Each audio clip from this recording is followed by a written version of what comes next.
Aloha, everyone, and welcome to the Empowered Hour. I am so excited today because I have one of my friends on, and she's done so much in this life, but specifically surrounding race and equity and education. And so I'm really excited to have you on, Miss Erin Jones. Thanks for having me. Erin, what part of the world are you in? Today, I am home in Olympia, Washington, the state capital of Washington. I've been kind of all over the United States over the last couple of weeks, but I get to be home for a week. So awesome. And I could read your bio. That's a very long bio. I was wondering if you could just share a bit about yourself, so our audience can understand why I brought you on, but two, just a little bit about you and the great work that you do.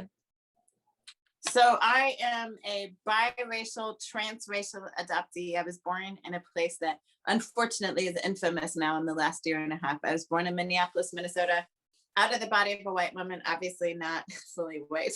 My father was a Black man. She was not allowed to keep me, adopted by a white couple who decided to raise me overseas. So I spent, even though I was born in the United States and lived here till I was 4, at 5, we moved to the Netherlands. So I attended the American School of The Hague, right about a mile from the United Nations headquarters my entire life, and then came back to the States for college. Knew a lot about Black history and the history of Black people in America, had read a lot of Black authors, but knew nothing about what it was going to be like to be a Black woman in America. And really was in for a rude awakening my first year of college, having to navigate not only being in America for the first time, really, since I was a child, but navigating skin color and race and the narratives around race. And it was probably in kind of the worst season, one of the worst seasons of my life, that I realized, man, maybe all of my experiences, traveling the world and speaking multiple languages, maybe I can be part of healing in this country, because it was really obvious to me, even at 18 years old in Philadelphia, that we had a racial reckoning we needed to really deal with. And so I also knew, as I looked around me, that schools were possibly a great place to talk about and to disrupt some stories about skin color. I saw Black children, there were very low expectations for Black children, very low expectations for poor children, very low expectations for immigrant children. And I knew, because of my own experience, that kids will rise to whatever expectations you set for them.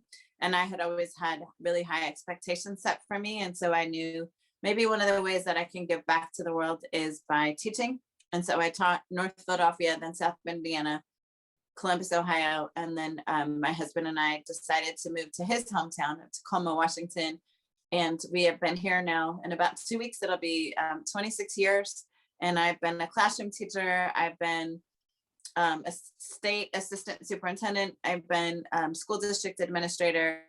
I'm the first Black woman in the state to run for statewide office. I lost by 1 point, but that has propelled me to even greater platform, I think. I get to now not only speak into education spaces, but train government employees, business employees all over the country. I get to speak at large conferences, but also hold classes in small environments. Like this morning, I had 10 people in a classroom. I get to do a little bit of everything. And it is really, it's been a tough life in some ways and a beautiful life. And there's still so much more to come. Thank you for sharing. And you've also received a lot of awards. Do you want to share just a couple of those? Wow. Well, I think I'll share some of the fun ones. In 2008, I won the Milken Teacher of the Year award, which is kind of like, other than Teacher of the Year, National Teacher of the Year, it's one of the best awards. You can't apply for it. So unlike Teacher of the Year, you can't apply, you don't know what's happening until like somebody shows up at your school and they do an assembly and they give you a $20,000 check. But it's a surprise to everyone but your principal. And I got that award here teaching in Spokane, Washington in 2008. And that propelled me to administration and to doing a lot of really great work at the state level. And then because of my work at the state level, I was honored by President Obama in 2013 as a champion of change. And then I just recently found out, and Tasha, you don't even know this yet, Green River Community College has a special award. This is their inaugural year. It's the first year. A gentleman passed away this year, and he donated in his will, I don't know how much money, but lots of money, to put towards students, first generation college students, but he also allowed them to open the door to do other things. And they've decided to honor one leader this year. And I was chosen as the inaugural leader. And like, I was chosen over Christine Gregoire and yeah, and some other like big dogs who, for those of you who are not from our state, like our former governor, and there were some other big names on that list, and they chose me to be the inaugural recipient of this award. So more information to come in a few weeks. Congratulations, that's awesome. Thank you. Now, you know, with youth, I think that it's important, but also for adults, when it comes to just reprogramming our brains, seeing people of color in positions of power, seeing people of color who are leaders. Can you talk a little bit about that and just what you've seen, because you do all of these assemblies, you talk to kids, and sometimes they're like, wow, you're the first African-American female who's actually spoken in front of us. What has that been like for you? And what are certain things that people have said to you about that? Well, yeah, it's ironic that you asked this question today, because I've literally been chatting with a young woman who met me 10 years ago in her classroom. She was a 12-year-old at Giorgione Middle School in Tacoma when she first met me. And she found me on Twitter about a month ago. So 10 years ago, I spoke in her classroom, and she is now a freshman in college, I think in Florida. And she had to do a project on someone who inspired her. And she said she scoured social media to find me because I am the person that inspired her to be her full self. She's African-American. She wore her hair natural because she saw me wearing my hair natural. And I just finished my interview with her today. And all because I spoke in her classroom 10 years ago when she was 12 years old. So it's things like that that I think happen on a regular basis. But actually, Tasha, if you wouldn't mind, I would love to read the poem that I wrote that is the opening page of my book. Thank you. Yeah. Because I think it speaks exactly to what you're talking about. Yeah, she's got her book ready. Yeah, the opening poem is called Sisterhood. And even if you're listening and you're not a woman, I think this applies to a lot of people, but I think this responds really well to your question. I want to be the me I didn't have as a girl. I want you to love your hair and your skin and your curves and your height, or lack thereof. Y'all, I'm 6 feet tall, so you can't see that on the Zoom screen, but I want you to know you are smart enough and pretty enough and strong enough. I want you to know it's okay to not fit in, because the girls who say they do are really just pretending. I want to be the me I didn't have as a young adult. I want you to know you don't need a man. Now, I've been married for 28 years, y'all, but our marriage got better when I realized I didn't need him. I got to choose him. So just little side note there. I want you to know you don't have to know where you will be 20 years from now. I want you to know mistakes are part of the journey. I want to be the me I didn't have as an executive. I want you to know your voice matters. I want you to know you belong there. I want you to embrace opportunities to learn from other great women. I want to be the me I didn't have as a politician. I want you to know you can be your full self, even if they say it will cost you the election. I want you to be the author of your own story. I want you to maintain your integrity, because you'll have to live with yourself afterwards, win or lose. I want to be the me I didn't have, so you can be the you are meant to be. And I think that really is my response to your question. I think it's absolutely important. I think every human being needs to see representation of what's possible for them. And so often our young Black and brown, particularly girls, don't get to see leaders who look like them. And so I know it's really important for me to be physically present. My social media presence is important. I have a lot of students who follow me, children who follow me on Instagram and TikTok. And they follow me because I represent what's possible for them. And so I know it's important for me to be in as many spaces as I can be. I typically talk to about 300,000 people a year. And I don't think I'm all that, but I do think what I represent is what's possible when you're authentically you, and what's possible for anyone, no matter how you identify. I get to kind of point the way towards what is possible. Absolutely. And, when in the work that I do with self-defense and empowerment self-defense, there aren't a lot of women of color. So this is something that's come up a lot, where there are just a few women of color who are leading the way, who are teaching. And I think that especially during the pandemic, especially when protests started uprising during the pandemic, a lot of different issues were coming up for teachers, and they were coming up against roadblocks because they didn't have the knowledge or the skills to be able to navigate or help people of color. And I'm just wondering if there's if you are able to speak to some of the different issues that come up when it comes to safety and empowerment for our young women of color specifically, but people of color in general. So several things that I'm thinking, because there are not a lot of us in a lot of like visible roles. I mean, when I think about education, it's really similar to your self-defense work. There are not a lot of Black women in leadership, like very front-facing public roles. And I think it's really important for white folks to realize that matters. I'll just use an analogy for counseling.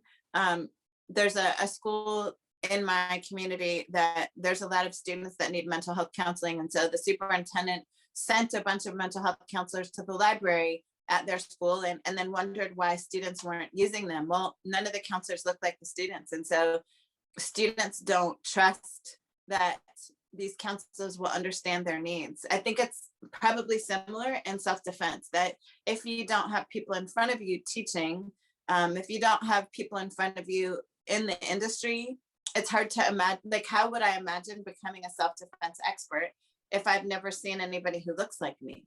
Yeah. And so that representation is really important. And I think with the pandemic and with now our realization that we can use technology, here's the gift of technology though. There may be few women who are people of color in self-defense, but how are you using technology to bring those women into your space? I would invite you that, and I know you got to be part of my classroom with my students, and we got to use technology to bring you all the way from Hawaii via a screen to my students. I would encourage those of you doing self-defense work, like, how could you find the few women of color doing this work and bring them into your facility to share their stories? And it is really important for Black and brown young people to see older folks who look like them doing this work. And if it's just via a screen, that's better than nothing. And so I want to encourage you, use technology to bring those voices forward, use technology to bring those faces forward. And those faces absolutely matter. It's really hard to imagine doing and being something if you've never seen representation of it before. Absolutely. Yeah. And I was just thinking of this as you were saying it, for me, as I've gone through this process and done these different trainings, I'm not necessarily watching all of the Caucasian people who are teaching. I'm actually watching the people of color who might be the students and seeing how they're responding to the white people who are teaching, because that matters to me. So when I'm in a situation where I am learning, I have that lens, and I constantly, for me, as a woman of color, I do feel more comfortable being surrounded by other women of color. That's not to say that I will not learn from a white woman, but it's very important for white people to understand that it's not a discount, it's just a comfort. And it's also very nice to have them be very aware, culturally competent, or culturally, yeah, I say this because, and you and I have had this discussion, I don't think anybody can be fully culturally competent and somebody else. No, I talk about culturally responsive. Yeah, so culturally it's more responsive. ongoing. Yeah. And you can definitely be culturally incompetent in somebody else's culture, definitely. So I think that it is really important for people to just be aware as they're teaching that that it's okay to not have all of the answers. It's okay for someone to come to you, have a question, you not have the answer, and say, you know, I'm going to research this and get back to you. Mhm. And I've had to do that myself, especially during the protests as they were coming up. People would want protester safety. And for me, I'm living in Hawaii, where there aren't that many protests. So it is something where I think, am I the right person for this? You know, I don't mind teaching, and I really love teaching other people of color, but I do want them to be aware of my lens. And if you're okay with my lens, if you're okay with my background, I'm happy to teach you. But I'm also happy to refer you to other people who I know who may be very familiar with protester safety and are doing that on a consistent basis. Yeah, so, you know, in your life, I'm curious because I know that these are stories that you've shared with me. I've heard you share them with other people, different situations that you've come across where you did feel in danger. What was that like for you? What were some of those experiences, if you're willing to share? Yeah, well, so I think about growing up in Europe, I felt very safe to be on my own as a woman, as a Black woman, walking the streets of whether it was The Hague or Paris, or I never felt afraid. That's not to say that there aren't reasons to be afraid in Europe. So I'm not saying, but I didn't feel it as a young person. I never felt. There was definitely more of a culture of safety at night than there is in the United States in big cities, because I came to the United States and I definitely felt that fear right away. Being in Philadelphia at nighttime was a very different experience than being in Amsterdam or Rotterdam at night. And I can remember my first time into the city after dark. And I think part of it was just the lack of comfort with America. Like I just didn't understand American culture. And also the narratives of the Black community so I went to college in an all white community, but I would go to church in the Black community, and there were stories already that I had heard. Black people dangerous, lots of gangs, should be afraid. And I look back now and I bought into those stories because I didn't know any better. But one thing that I learned from someone that really, it made a huge difference, and I still use this philosophy today. An older woman on a bus once said to me, honey, walk like you belong here. Walk like you belong. She said, keep your head up, walk with purpose, know where you're going. And even if you make a wrong turn, she said, just walk with purpose until you figure out where you're going, walk like you belong here. And I remember practicing that as I went to church in North Philadelphia at night, as I had to walk a mile through literally one of the worst, it was gangland. It was one of the worst, it was the poorest community that was really affected by, there were no grocery stores, there were no police, they had a cop killer bullet, so the gangs really ran that particular community. Do you know, not one person ever bothered me in the 2 years that I walked from the train station to church. Not one person ever bothered me. And I've taken that with me as I travel the country now. When I was just in Nashville, and I just walk with purpose. I walk with purpose, but I also offer, I'm 6 feet tall and Black. And there's a way that when I walk with purpose, that looks very different than when my 5'1" mother walks with purpose. She is blonde, she is little. And so I am absolutely aware of my size being an issue, or it's something just to consider as I move through spaces. And I'm very aware my size means something. I also spent 20 years playing basketball with men. I can remember 2 occasions where I was a little afraid on a basketball court. Actually, one was on a my husband and I played floor hockey in college. It's the one class that we took together in college. And there was a white student who threw me up against a wall. Like I am a pretty good athlete. And this guy was just not happy that I was faster than him. And I was scoring. And so he threw me up against a wall, not realizing my husband was in the class. And yeah, my husband is a big ex-football player. At the time, he was a Division I football player. And this man did not know that my husband was on the court with us. And James just threw this boy up into the wall. I'll never forget that. And I'm not a fighter. Like I'm a basketball player. I'm not a fighter. But watching my husband like just take that man and throw him, it was like, oh, he's fighting for me. So it felt a certain kind of way. And then there was a time playing basketball in Tacoma.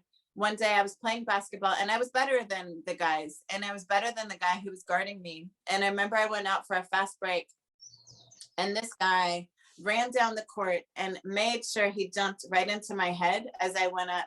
So he literally knocked my face with his knee, and James threw him up against it. And my husband was a pastor at the time. He was a pastor, but he's like, you will not mess with my wife. But I will never forget what that felt like to have James. And I will tell you that I played basketball for 20 years, and those are the only 2 incidents where people ever messed with me. On the basketball court, if a man ever touched my behind or tried to touch my breast, which happened a couple times, all it had to happen was one time on a court with a guy. And I would let them know, do not play with me like that. Do not. And I took that same training of being in Philadelphia, walking with purpose. Like and I would say to this man, I'd look him in the face and say, I am not out here as a female. I'm out here as a ball player. And either you will treat me as a ball player or you get off the court, because I don't play that way. And I think just being firm and knowing my worth really mattered. And so for the most part, 2 exceptions. I'm 50 years old. I played basketball for 40 years. Only 2 times did I ever feel afraid on a court, and James took care of those 2. But the other times, usually I was on the court by myself, and I just had to learn, man, I got to stand up for myself. I have to tell people, here's the boundaries. Like, okay, guard me, but you're going to guard me like a guy. Don't guard me like you're trying to feel up a woman. And I can tell the difference. And just, I think being clear about where the boundaries is really important. So thank you for sharing the stories. You're talking about 2 of the principles of self-defense that we go over. I mean, for me, even though you know that I do Aikido and you know that I have a martial arts background, I don't like fighting. I do not like it at all. And so I've had people who are like, yo, you want to spar? You want to go? And I'm like, no, I don't want to go. I don't want to go anywhere with you. But you're talking about, thanks, you're assessing the situation, and then tell or think, yell. So like, that's the communication point where you're setting a boundary with people. You're telling them like, no, you will treat me like a ball player.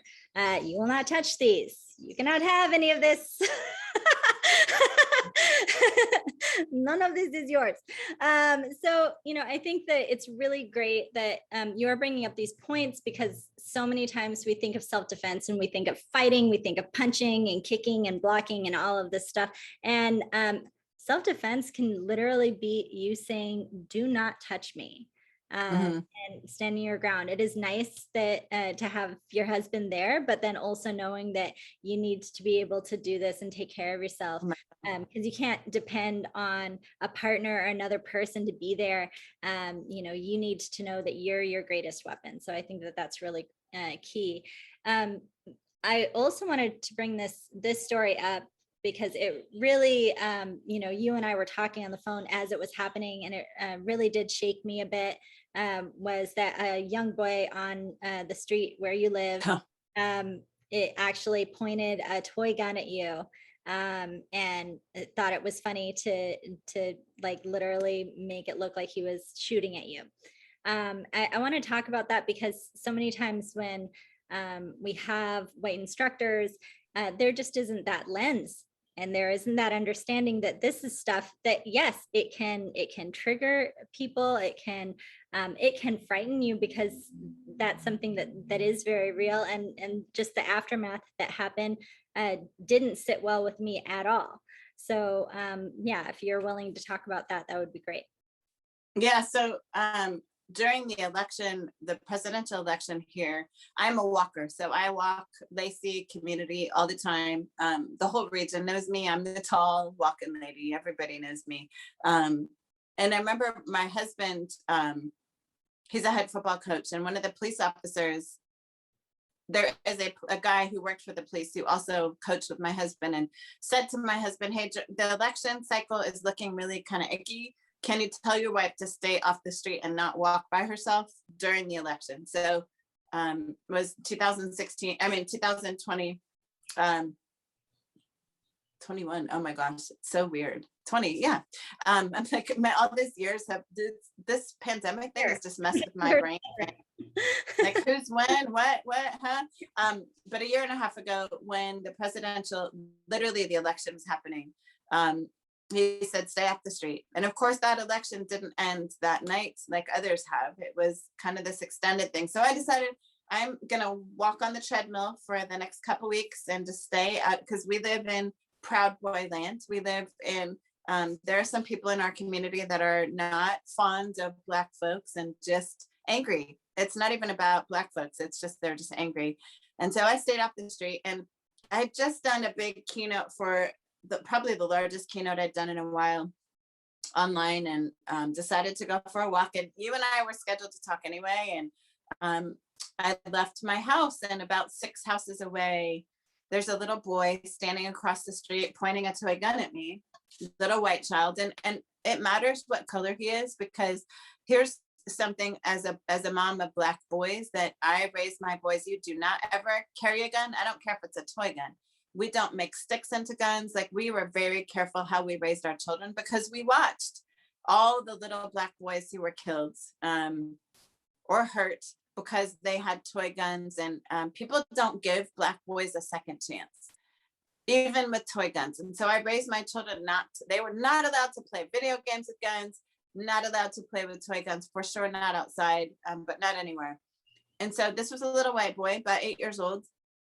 And he was pointing this gun at me, and I looked at him right in the face. And y'all, I was an elementary school teacher. I am really good with kids. As Tasha knows, like, I am skilled with children, and especially that age of child, I'm usually really good with. And I just looked at him and said, hey, please, little man, don't point that at me.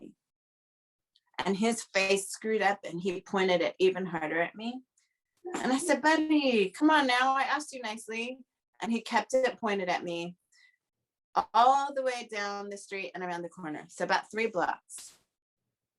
And I just, man, this feeling in my stomach. And then you called, and I just was nauseous. And I ended up walking about an hour after that, and got off the phone with you, and then called a Black friend, a teacher friend of mine who also teaches elementary school. She's a little bit older than me, and trying to figure out, what do I do now? Because I know as a teacher, I need to go back and talk to this child's parents. I know this. I mean, this is not something that we can just let go.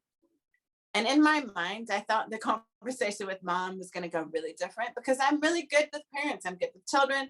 I'm good with parents. This conversation did not go well at all. And in fact, a couple of things that were said, the little boy, I never mentioned skin color when I talked to mom. I just said, hey, it just felt really uncomfortable. I'm here not because I want your son to be in trouble. I'm here because it just felt uncomfortable. And had I been someone else, the outcome may have been very different, very different. Somebody else may not have just walked away.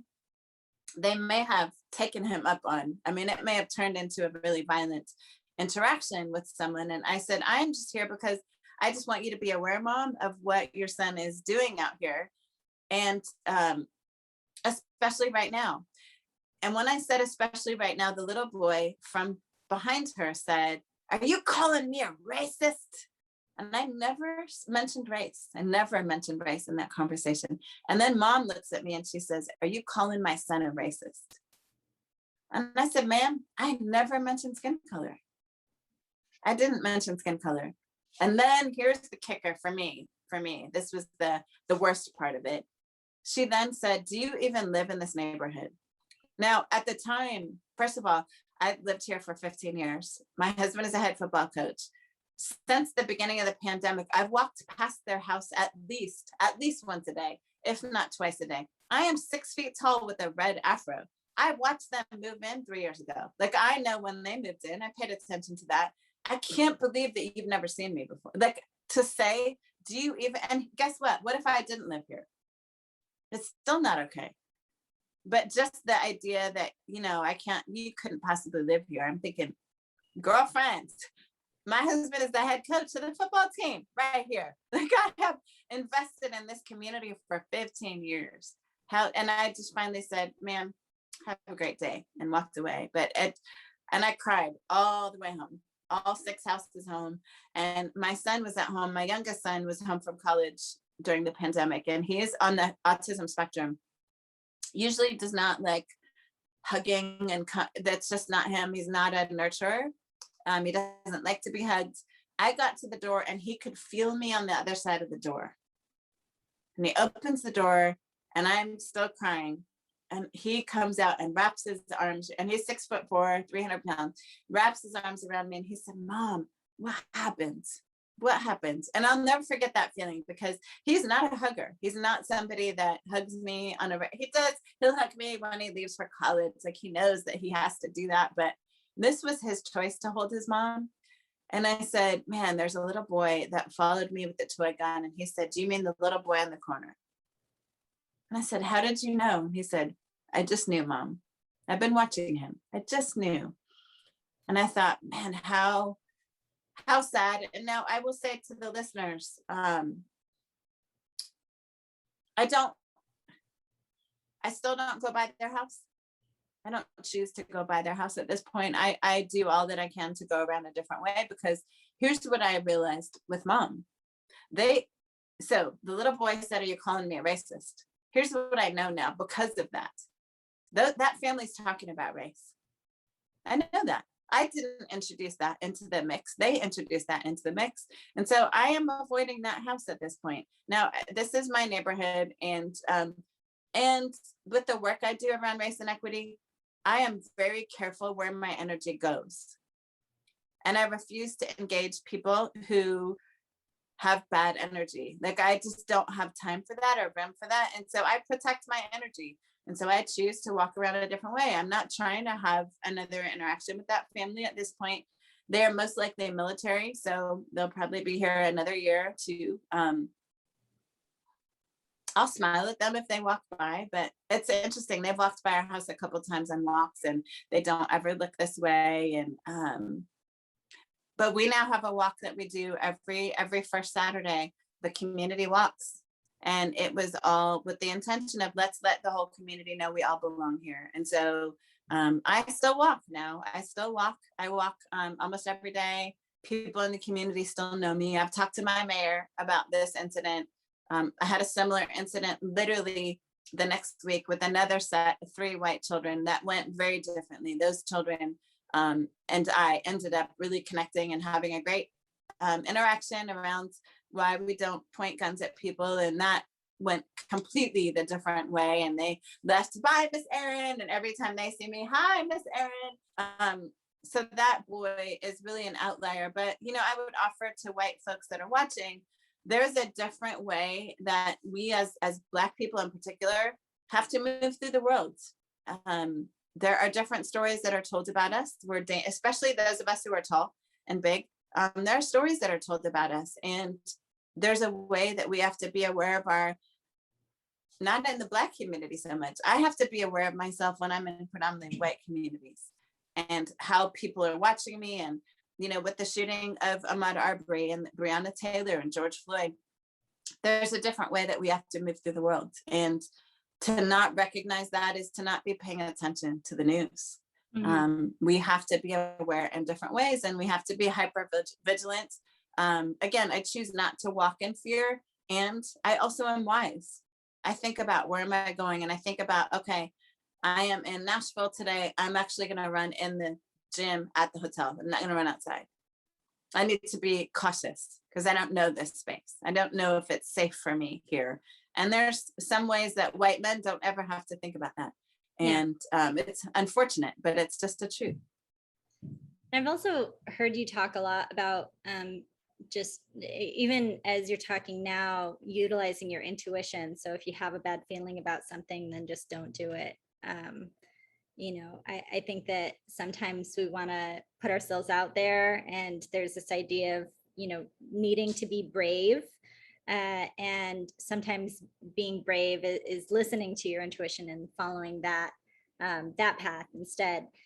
When it comes to your book, I found so many different strategies and tools in here that were helpful when it came to navigating and just being a person of color in the United States. A lot of the stories were very touching to me. And I just was wondering if you could talk a bit about that and how, your life experience has led to this, Yeah. and how this can help and be a resource for people.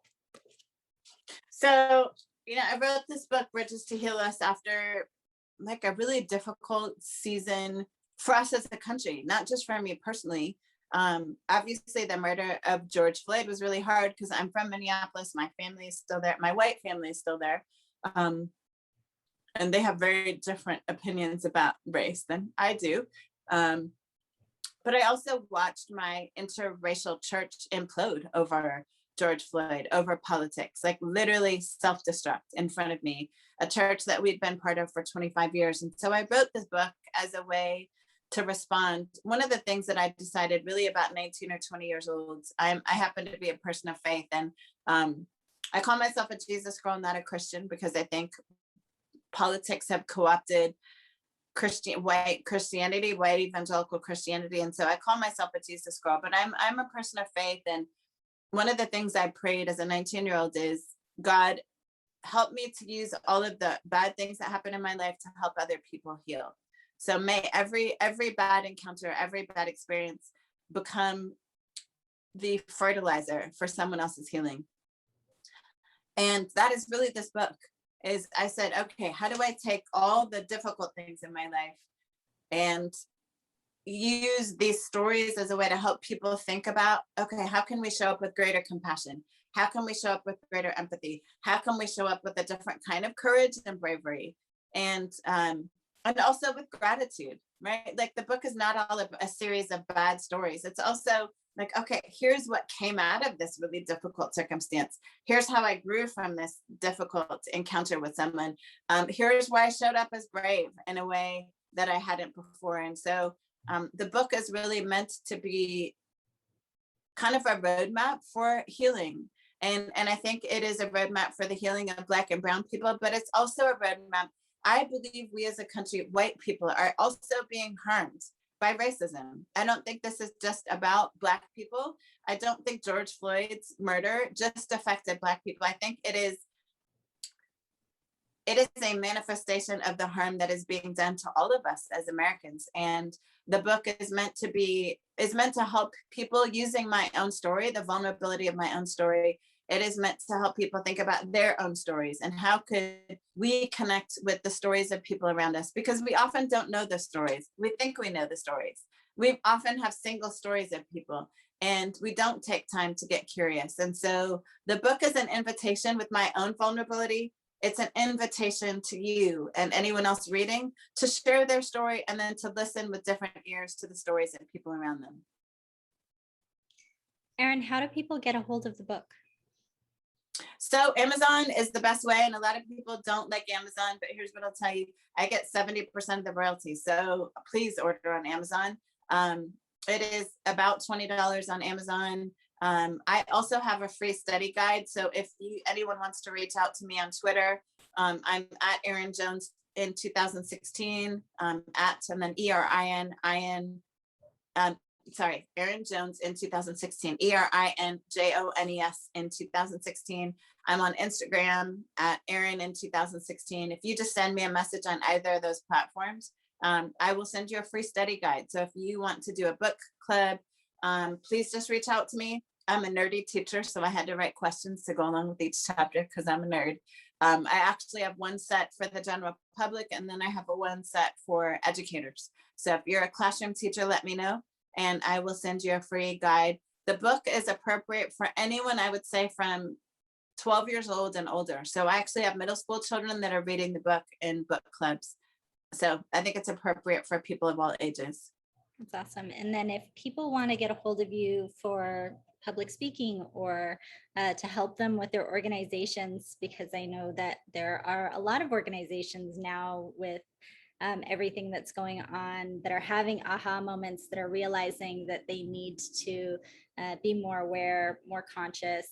How would they get a hold of you? So the best thing is to reach out actually to my assistant. You can either reach out to me on Twitter or Instagram, or my assistant's email address is ty, her name is ty@erinjonesdreams.com. ty@erinjonesdreams.com. I do not calendar myself anymore because y'all, I have like 50 million events a week. And that is my boundary setting, is I have her manage my calendar. So if you reach out to Ty and just say, hey, I heard Erin on this podcast and we'd love to have her come speak to our staff. And here's what I'll tell you too. I do not do one-offs anymore, unless I'm speaking at a conference. If you want support in this work, I will not just come and do a one-hour session with you. That sets you up for failure. It doesn't provide you with the kind of support and significant change that is required. So I do series, at least three, a series of 3 sessions. So just be aware of that as you reach out to me, that I don't just pop in and do a little bit and then have you expect that you're just going to transform the culture of your workplace. And once I'm not a magician. So think about what is a significant change that you want to see made, and let's work on that. Yeah, and I will just say as a shout out, I've known Erin for how long? God. 14 years? Yeah, something like that. And I've just seen the transformation, everything. I was with her during the campaign. I saw how many people she touched, how many lives she touched.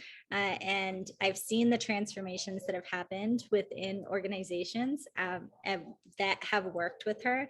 And it is just night and day the way that they've conducted themselves and the different strategies that they've used.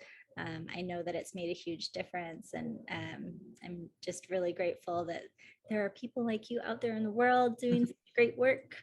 And Erin, thank you so much for just coming on and sharing this time with me. Thank you for the time. And her bio and links will be in the description, so you can definitely check her out there as well. All right. Aloha, everyone.